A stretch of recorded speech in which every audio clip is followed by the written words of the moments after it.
친아버지가 따로 있다고 말한 그날 밤 그는 과연 누구를 찾아갔던 걸까? 누군가의 인생은 진실을 알게 되는 순간 무너진다. 오강수에게 있어 그 진실은 출생의 비밀이었다. 형제들과 함께 평범한 삶을 살아왔다고 믿었던 시간들이 실은 철저한 위선의 기반 위에 세워졌다는 사실은 오강수의 뿌리를 흔들기에 충분했다. 고자동, 공장장이자 술도가의 오래된 일꾼으로만 알았던 이 남자가 자신을 낳은 친부라는 말을 들었을 때 오강수는 이해할 수 없는 기분에 휩싸였다. 분노도 실망도 아니었다. 다만 이 모든 시간이 거짓이었다는 사실이 어릴 적 함께 웃고 울었던 형제들 사이의 우애라는 단어조차 허상처럼 느껴지게 만들었다. 그날 밤 오강수는 아무 말 없이 집을 나섰다. 어머니 장미애는 그가 문을 닫고 나가는 소리를 들었지만 말릴 수 없었다. 자신이 숨겨온 과거가 이제야 벌처럼 되돌아오는 느낌이었다. 남편 독고탁조차 그 사실을 처음 들었을 때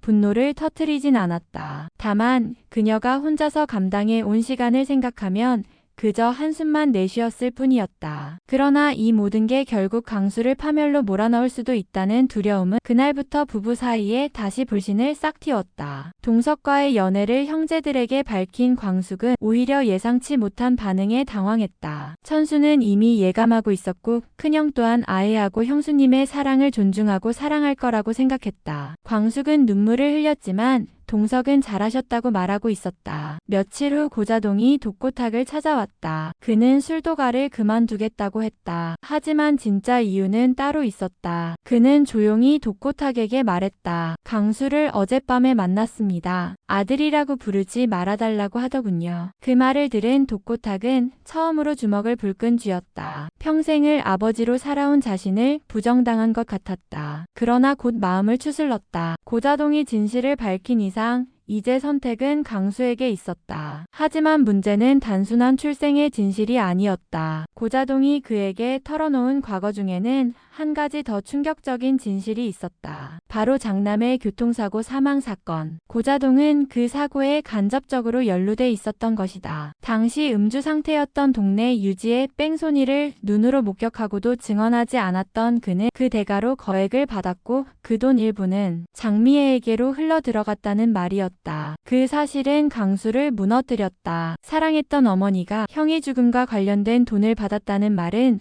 어떤 설명으로도 납득되지 않았다. 그는 그 길로 사라졌고 가족은 그의 흔적조차 찾을 수 없었다. 한편 술도가에서는 예상치 못한 위기가 찾아왔다. 동석이 투자를 유치한 신사업에서 문제가 발생한 것이다. 공장을 확장하려던 계획은 사기였고 이미 입금된 투자금 상당액이 사라진 상태였다. 광숙은 그 사실을 알고 충격을 받는다. 자신이 사랑한다고 믿었던 동석이 사실은 이중 생활을 하고 있었던 것이다. 그가 만났던 또 다른 여성은 지역 정치인의 딸이었고 그녀를 통해 권력과 자금을 동시에 확보하려 했던 속셈이 드러났다. 광숙은 무너졌다. 그를 믿고 가족에게 소개했건만 돌아온 건 배신뿐이었다. 더욱이 그 사기로 인해 술도가 운영 자체가 흔들릴 수 있다는 사실은 가족 전체를 위협하는 일이기도 했다. 효준과 천수는 동석을 찾아갔지만 그는 이미 자취를 감춘 뒤였다. 그 무렵 병원에 입원 중이던 장미애가 쓰러졌다. 과로와 스트레스가 원인이었지만 의사는 조심스럽게 그녀에게 중대한 질환 가능성을 언급했다. 췌장에 작은 종양이 발견되었고 정밀 검사가 필요하다는 말에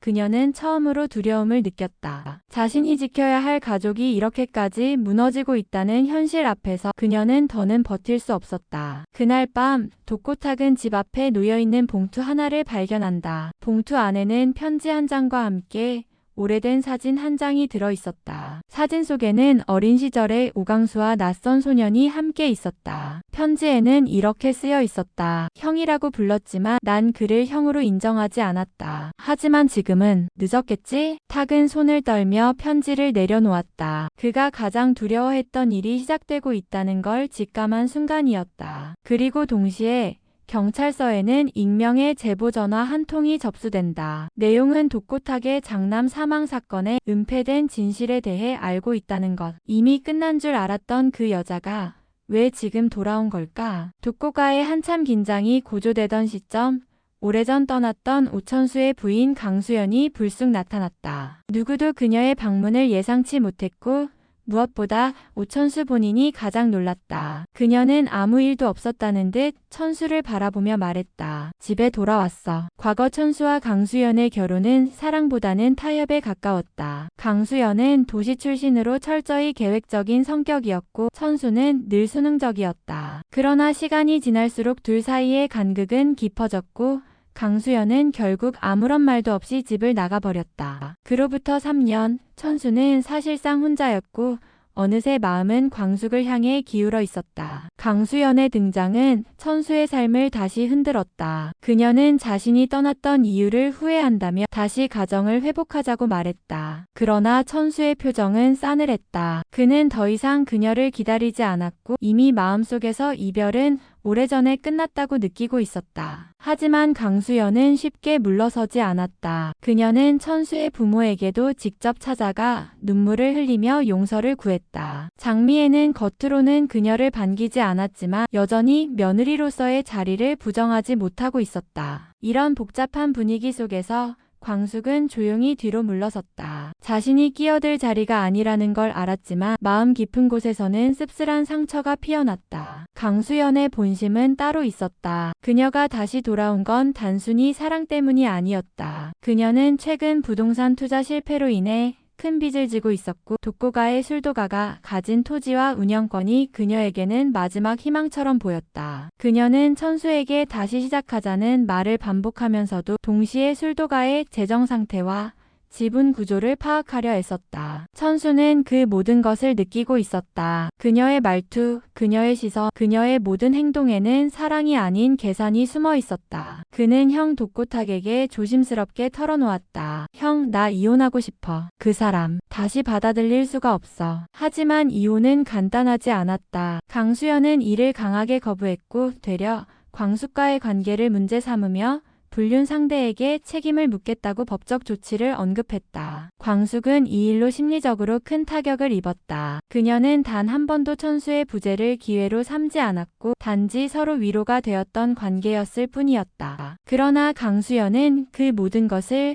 관계 파탄의 원인으로 몰아가고 있었다. 이 과정에서 강수연은 비밀리에 변호사를 선임했고 독고가의 재산 분할을 염두에 둔 전략을 시작했다. 그녀가 먼저 접근한 사람은 장남의 죽음과 관련된 뒷이야기를 알고 있는 인물, 바로 고자동이었다. 그녀는 고자동에게 은밀히 접근해 말했다. 예전에 무언가 숨긴 게 있다고 들었어요. 저는 그걸 이용하고 싶어요. 강수연은 독고가의 과거 상처를 정면으로 건드리기 시작했고 이는 결국 가족 전체를 둘로 나누게 만들 위험 요소로 부상했다. 천수는 끝내 결심을 굳혔다. 그는 집안 사람들 앞에서 분명히 선언했다. 내 아내는 광숙이 될 사람이야. 법적인 아내가 아니라 내 삶을 함께할 사람. 그러나 그 직후 광숙이 누군가에게 습격을 당해 병원에 실려가게 된다. 그녀의 손에는 쪽지 한 장이 쥐어져 있었다. 내가 꺼지면 다 끝난다. 가족은 충격에 빠졌다. 누가 이런 짓을 벌였는가? 우강수의 실종, 고자동의 침묵, 강수연의 수상한 행부,